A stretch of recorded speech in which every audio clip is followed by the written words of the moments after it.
Anda kembali menyaksikan Nusantara Economic Updates bersama saya Lenggrasia dalam segmen Industri 360.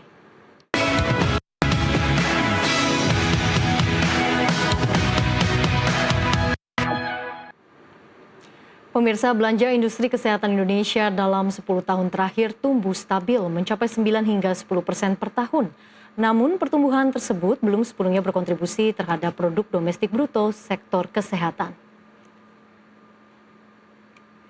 Menteri Kesehatan Budi Gunadi Sadikin menyebut hal ini disebabkan masih tingginya ketergantungan pada produk impor. Akibatnya nilai tambah ekonomi dan penciptaan lapangan kerja justru terjadi di luar negeri. Menkes mendorong pembangunan fasilitas manufaktur industri kesehatan di dalam negeri, mulai dari alat kesehatan, farmasi, hingga layanan penunjang kesehatan. Kedepan peluang industri kesehatan dinilai sangat besar seiring meningkatnya usia populasi dan belanja kesehatan nasional yang diproyeksikan melonjak hingga 1.400 triliun rupiah. Pemerintah menilai kawasan ekonomi khusus menjadi motor penting pertumbuhan ekonomi baru di tengah ketidakpastian global melalui hilirisasi industri, penguatan rantai pasok, serta penciptaan lapangan kerja berkelanjutan.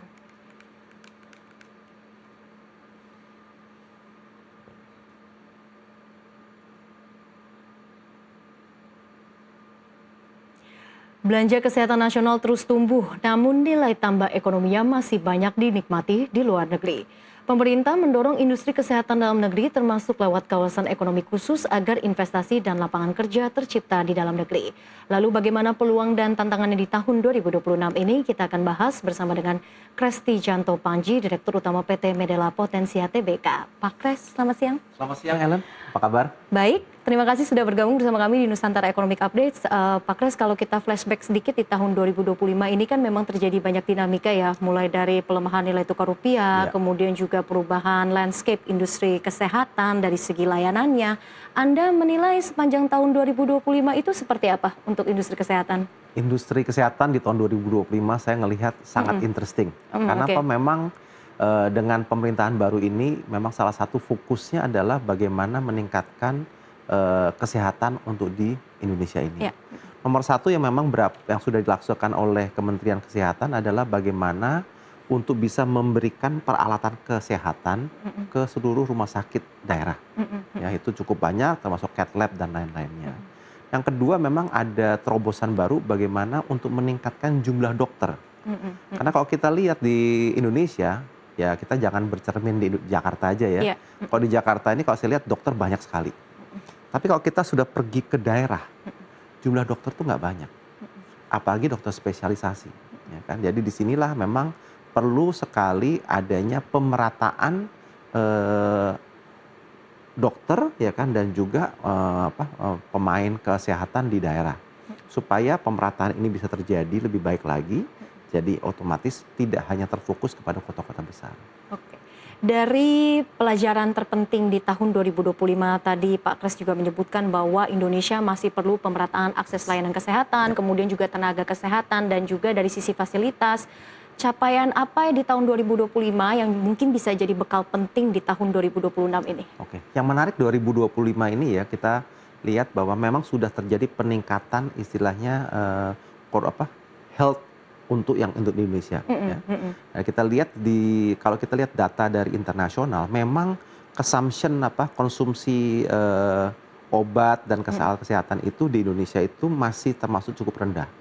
Kalau kita lihat Pak Menteri Kesehatan juga bilang sekitar 180 US dollar sampai 200 US dollar per kapita ya untuk per tahun. Sedangkan kalau kita lihat dari negara tetangga aja, Malaysia aja, itu udah 400-an.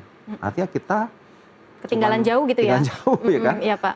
Tapi memang bukan berarti kita tidak bergerak, kita sudah bergerak. Dulunya 130 ya kan, naik bertahap. Jadi kalau kita lihat bahwa yang tadi diutarakan bahwa kesehatan itu meningkat 9-10% per tahun itu memang benar. Ya, disinilah penting sekali bahwa peningkatan budget terutama untuk kesehatan itu perlu dipikirkan oleh pemerintah untuk tahun-tahun 2026 dan berikutnya. Oke, transformasi di industri kesehatan memang menjadi salah satu agenda bagi pemerintah ya, begitu ya Pak Kres. Tapi kalau Anda melihat mungkin perubahan apa yang mungkin sudah terjadi ya untuk sekarang ini dari sisi regulasi, apakah memang sudah mulai dijalankan, apakah dampaknya juga sudah mulai kelihatan, seperti apa Pak Kres? Nah, kita lihat kembali lagi ya kan, Kalau industri kesehatan ini kita pecah dua ya. Satu ada industri farmasi, yang kedua industri alat Alat kesehatan. kesehatan. Ya kan? Kalau kita bilang industri farmasi sendiri itu bisa dibilang kita sudah menjadi tuan rumah di negara kita sendiri. Karena kalau kita lihat dari data bahwa 90% obat jadi yang ada di Indonesia itu sudah dibuat di Indonesia. 10%-nya masih impor. Tapi kendalanya adalah bahan bakunya masih import 90%. Nah ini PR daripada dunia farmasi, bagaimana bahan baku ini bisa menjadikan fokus untuk bisa terjadi namanya pembuatan bahan baku obat di Indonesia. Ya. Kalau kita melihat ke alat kesehatan, agak berbeda. Untuk yang local production barusan sekitar 30%. Jadi 70% masih import. Nah disinilah perlu sekali peran pemerintah untuk bisa bagaimana peran pemerintah itu melaksanakan yang namanya TKDN. Ya. Kalau di farmasi udah jelas ya kan, karena TKDN peraturan menteri soal TKDN itu sudah ada sejak tahun 2020 ya untuk farmasi. Sedangkan untuk medical device sudah ada tahun 2022. Ya. Nah tapi saya ngelihat bahwa ini perlu lagi untuk ditekankan dalam kaitannya untuk government tender. Oke, baik. Dan yang menarik adalah jika kita berbicara terkait dengan kinerja Medela di kuartal ketiga 2025 di tahun lalu, ini juga pertumbuhannya sampai 2 digit ya, Pak Kres ya. Mungkin bisa dijelaskan untuk di kuartal 4 tahun 2025 dan juga untuk di awal tahun ini apakah juga semakin impresif, Pak Kres? Ya kita ngelihat Medela Potensia Tbk ini ya memang fokusnya lebih ke arah distribusi dan juga alat kesehatan. Mendistribusikan bukan hanya obat-obatan, tapi juga consumer health seperti susu atau misalnya vitamin ya kan, dan juga untuk medical device. Walaupun memang Medela Potensia itu masih fokusnya adalah di mana? Di farmasi. Nah disinilah kita ngelihat bahwa farmasi dan alat kesehatan ini kalau saya lihat adalah sangat tidak begitu sensitif terhadap up and down geopolitik. Karena kalau orang sakit ya kan nggak bisa bilang, oh sekarang lagi ada perang ya kan, sakitnya ditunda dulu, nggak bisa ya kan. Jadi istilahnya atau lagi krisis ya kan, sakitnya ditunda dulu, nggak bisa ya kan. Jadi yang namanya sakit, ya sakit. Nah disinilah penting sekali peran Medela Potensia untuk bisa memberikan obat-obatan maupun alat kesehatan kepada masyarakat yang memang membutuhkan. Nah itulah kalau saya lihat, tahun 2026 kami cukup optimis ya. Dengan adanya peraturan juga ya kan, di mana memang makin lama penggunaan produk-produk dalam negeri itu akan lebih ditingkatkan lagi. Jadi saya cukup yakin 2026 akan juga baik. Oke, baik. Optimis begitu ya, Optimis, Pak Kres. ya. Tapi kalau kita berbicara secara bisnis, kalau untuk secara persaingannya, mungkin untuk di bisnis industri kesehatan ini seperti apa Pak, mungkin di tahun 2026 ini? Ya, 2026 persaingan pasti akan lebih tinggi lagi ya. Jadi memang kalau kita lihat zaman sekarang ini adalah zaman yang memang kita harus lebih efisien ya kan dalam hal operasional. Ya kan nggak bisa sekarang mau buat obat maupun alat kesehatan yang mahal, nggak bisa. Kenapa? Karena kita harus berkompet dengan luar negeri juga. Kalau harganya terlalu mahal, import akan masuk. Ya kan? Nah, disinilah peran kita bagaimana kita bisa meningkatkan scale, ya kan, untuk produksi di Indonesia sehingga harga yang kita produksi di Indonesia ini bisa juga bersaing untuk pasar internasional. Nah, disinilah pentingnya adalah bantuan dari pemerintah ya kan untuk istilahnya untuk beberapa produk ya sebaiknya tuh jangan boleh diimpor lagi. Ya kan? Oke, baik. Kita akan bahas lebih lanjut terkait inovasi-inovasi apa saja yang memang akan dijalankan khususnya untuk di industri kesehatan di tahun 2026 ini. Tapi kita harus jeda terlebih dahulu. Pemirsa, Nusantara Economic Update akan kembali sesaat lagi.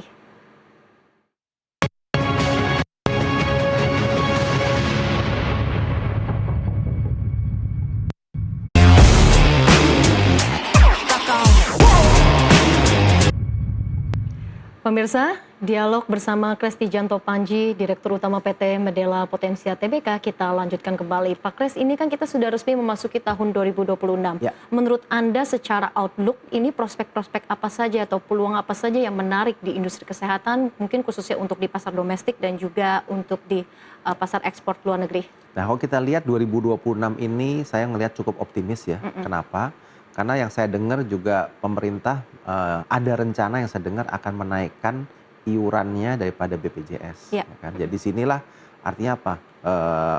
chip in dari pemerintah untuk asuransi kesehatan itu juga akan meningkat.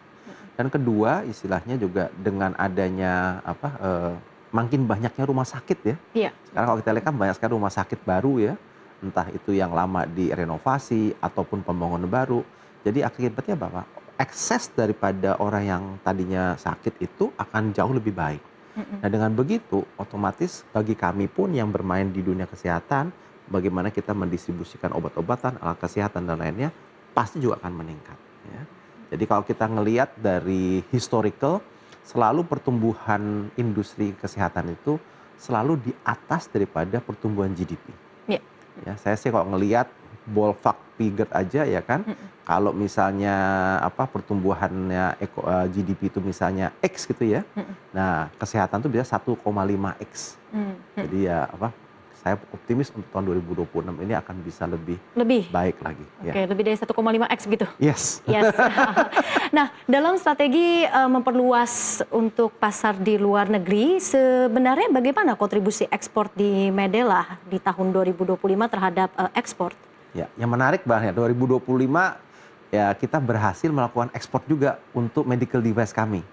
Kita sudah ekspor ke 2 negara, yaitu satu ke Timor Leste, ya negara tetangga ya saudara kita. Yang kedua kita juga sudah ekspor ke Kamboja. Jadi memang ini ke Kamboja juga sudah repeat ya, bukan hanya sekali, udah beberapa kali. Dan kita sekarang juga lagi mengarahkan bukan hanya ke Timor Leste dan ke Kamboja, kami juga sedang mengusahakan untuk bisa ekspor ke Nigeria ya kan, ke Vietnam dan negara-negara lain. Nah sinilah kalau saya lihat kualitas produk Indonesia cukup bisa diterima. Jadi nggak ada masalah ya kan, dan juga harganya pun juga kompetitif. Ya kita bisa bayangkan kalau kita taruh harga terlalu mahal ya mana bisa kita masuk ke negara-negara itu yang kompetisinya bukan hanya ini ya, lawan Cina, lawan India, lawan negara-negara lain ya. Jadi artinya bahwa produk yang kita buat itu kualitasnya bisa diterima dan juga harganya juga kompetitif. Oke. Tetap memastikan bahwa harga kompetitif, tapi juga melakukan inovasi. Karena tadi kita membahas soal inovasi, kalau kita lihat sekarang kan eranya digitalisasi. Betul. Sejauh mana digitalisasi, efisiensi, distribusi, dan juga integrasi layanan di industri kesehatan ini juga bisa berkontribusi kepada kinerja bisnis. Betul. Digitalisasi kalau saya lihat dari 5 tahun terakhir ini ya, tidak bisa ditinggalkan. Ya. Kita harus masuk dan kita harus mendalami dengan betul-betul. Kita bisa bayangkan sendiri ya, misalnya dalam kaitan kami untuk bisa memberikan pelayanan ke apotek. Di Indonesia tuh apotek itu ada sekitar 20.000. Kalau kita ngomong zaman dulu, itu salesman kita tuh naik motor, pergi ke masing-masing apotek untuk mendapatkan order. Kita bisa bayangkan berapa banyak liter bensin ya kan yang dibutuhkan. Tapi sekarang kita sudah bisa membuat yang namanya portal, ya kan, B2B portal, business to business portal, di mana apotek-apotek tersebut itu bisa dengan enter data aja langsung ke tempatnya kita. Jadi artinya apa? Transaksi ini seamless, ya kan, dan juga akan jauh lebih cepat. Itu sudah kita lakukan. Satu, kedua, kita juga aktif juga dalam kaitan digital, dunia digital ini untuk yang namanya B2C ya, business to customer, untuk pasien-pasien yang memang membutuhkan obat dengan adanya namanya Go Apotek. Ya, jadi kalau kita sakit, biasanya kalau kita sakit itu kita pergi ke apotek beli obat.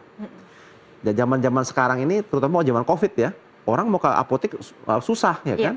Jadi dia akan taruh ordernya online.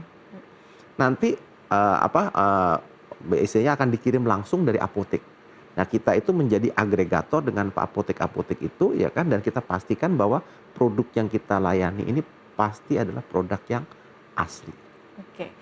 Di era digitalisasi pendekatannya juga pasti berbeda ya. Oh, pasti. Begitu ya Pak Kres. Nah, tapi di sisi lain yang kita tahu adalah sekarang kan di industri kesehatan masih ada tantangan dari segi infrastruktur. Sebenarnya dari pelaku industri, dari kacamata pelaku industri ini melihatnya seperti apa ya tantangan dari infrastruktur industri kesehatan ini bisa dijadikan peluang nih untuk bisnis ke depan ya. Betul. Kalau kita lihat infrastruktur ini, ya kadang-kadang kita nih kacamata kita kan hanya melihat di kota-kota besar saja ya. Yang udah bagus ya kan, tol mana bagus, yes. Tapi kalau kita pergi ke daerah, itu masih perlu perbaikan. Ya, nomor satu ya tadi saya bilang ketersediaan obat, ketersediaan dokter ya kan, itu penting sekali ya kan. Ditambah lagi jalur transportasi. Dimana kalau misalnya kita bisa masuk ya kan, transportasi itu akan jauh lebih bagus, itu akan lebih cepat ya kan, pendistribusian obat-obatan ke daerah-daerah. Kita bisa bayangkan dulu ya, zaman dahulu belum ada tol ya kan dari Jakarta ke Bandung. Kita kirim obat dari Jakarta ke Bandung itu bisa 6 jam. Ya. Tapi sekarang 2-3 jam nggak ada masalah, bisa ya kan. Itu bisa potong 50%.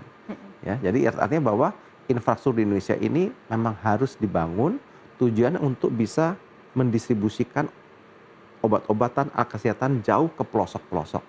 Karena kembali lagi ya kan, kalau tidak dibuat otomatis di daerah-daerah itu tidak bisa dapat akses. Ya. Ya, kasihan juga padahal mereka berhak untuk mendapatkan kesehatan yang berkualitas. Oke, baik. Jadi memang lagi-lagi distribusi ya yang menjadi aspek penting yang memang harus diperhatikan. Dan di sisi ini pemerintah kan juga saat ini juga semakin memperkuat kemandirian sistem kesehatan nasional. Betul. Nah, di sini bagaimana posisi dan juga peran Medela untuk bisa mendukung agenda pemerintah tersebut dan strategi dan inisiatif apa yang juga akan dilakukan di tahun 2026? Ya, kami sangat mendukung sekali dengan program pemerintah ini untuk pemerataan ya. Iya, untuk pemerataan ini ya kan. Caranya kita adalah bagaimana kita juga bukan hanya membuat gudang-gudang yang besar di kota-kota besar, tapi kita juga membuat gudang-gudang kecil di daerah. Tujuannya apa? Supaya kalau memang dibutuhkan obat-obatan maupun alat kesehatan itu tidak perlu ngambil barang dari kota besar. Ya kan, misalnya ya kan Purwokerto, ya kan? Kita punya gudang di Purwokerto. Ya kan, kalau dulu misalnya kita nggak punya, kita mesti ngambil dari Semarang, ya kan, atau dari Cirebon, ya kan. Sekarang sudah ada. Artinya apa? Kalau ada orang sakit butuh obat, same day kita bisa deliver. Ya kan? Jam 10 order kita bisa deliver sebelum jam 4 sore ya kan. Artinya apa? Kecepatan ini penting sekali. Ya kan? Dari sinilah yang kita lihat bahwa nomor satu pemerataan dengan adanya cabang-cabang kita lebih banyak lagi ya. Dan juga kecepatan kita harus tanggap. Dan juga kembali lagi untuk produk-produk life saving istilahnya apa? Mendistribusikan tidak ada hari kerja. Sabtu, Minggu, hari raya pun itu tidak ada masalah. Dan saya sudah buktikan sendiri bahwa life saving itu bisa dikirim kemarin ini ya ke Rumah Sakit Medistra ya kan, jam 11 malam hari Sabtu pun bisa dikirim. Ya kan? Jadi artinya bahwa memang penting sekali nomor satu pemerataan ya kan, juga ketersediaan obat. Oke. Nah, untuk mengantisipasi juga adanya perubahan kebijakan, karena kan dalam beberapa tahun ini kan kita tahu regulasinya juga ada sedikit perubahan begitu ya Pak ya, dan juga perubahan dari sisi kebutuhan layanan kesehatan. Sebetulnya upaya apa yang dilakukan Medela untuk bisa mengantisipasi perubahan-perubahan tersebut? Perubahan ini kalau saya lihat cukup positif ya. Iya. Jadi bukan yang negatif, tapi positif. Oleh sebab itu kita juga harus menindaklanjuti hal-hal mana yang memang kita bisa lakukan. Nomor satu paling simple adalah yang tadi saya cerita mengenai medical device. Ya. Medical device itu masih banyak yang import. Nah, bagaimana kontribusi Medela Potensia ini bisa mengadakan produk-produk itu di dalam negeri atau produksi di dalam negeri. Dan oleh sebab itu kita pada tahun 2020 juga membangun pabrik dan tahun 2023 sudah diresmikan oleh Menteri Kesehatan ya Pak Budi ya kan, BGS ya kan, itu kita membangun pabrik untuk medical device untuk wound dressing. Jadi untuk kalau luka-luka ya kan, kalau kita lihat untuk penutupnya. Dimana kalau kita lihat mayoritas masih banyak import itu. Ya, nah kalau kita bisa buat sendiri di Indonesia, paling tidak devisa kita nggak usah keluar. Kedua, kemandirian lagi. Iya. Ya. Ketiga juga tax, ya kan. Jadi otomatis kan ada taxnya juga kita mesti bayar juga ya kan. Oke. Dalam beberapa tahun ke depan, apa yang akan menjadi fokus utama Medela dan juga apa yang akan menjadi target? Apakah memang nanti arahnya akan lebih ke ekspansi bisnis atau mungkin penguatan dari sisi ekosistem kesehatan atau inovasi-inovasi layanan lagi yang terbaru? Jadi kita fokuskan untuk tahun 2020 ke depan adalah nomor satu, bagaimana kita bisa lebih cepat atau tanggap ya kan terhadap pasien-pasien bukan hanya di kota besar tapi juga di daerah-daerah. Dengan cara apa? Dengan mengadakan namanya gudang-gudang atau kantor-kantor kami di daerah-daerah yang lebih kecil, ya kan, tertiary city, ya kan. Ya. Kedua, dalam kaitan inovatif, kita juga berkeinginan untuk membuat bukan hanya wound dressing, tapi membuat produk-produk apa lagi yang bisa kita produksi di Indonesia untuk pasien-pasien Indonesia. Ya. Ya. Yang ketiga adalah kembali lagi, bagaimana kita juga berkontribusi untuk bisa melakukan ekspor. Ya. Kita sudah melakukan produksi beberapa produk di Indonesia, bagaimana produk ini bisa juga kita pasarkan ke luar negeri. Jadi bukan hanya di Indonesia, tapi kita mau kembangkan ke pasar-pasar tidak jauh-jauh lah, ASEAN dulu gitu. Oke. Ya.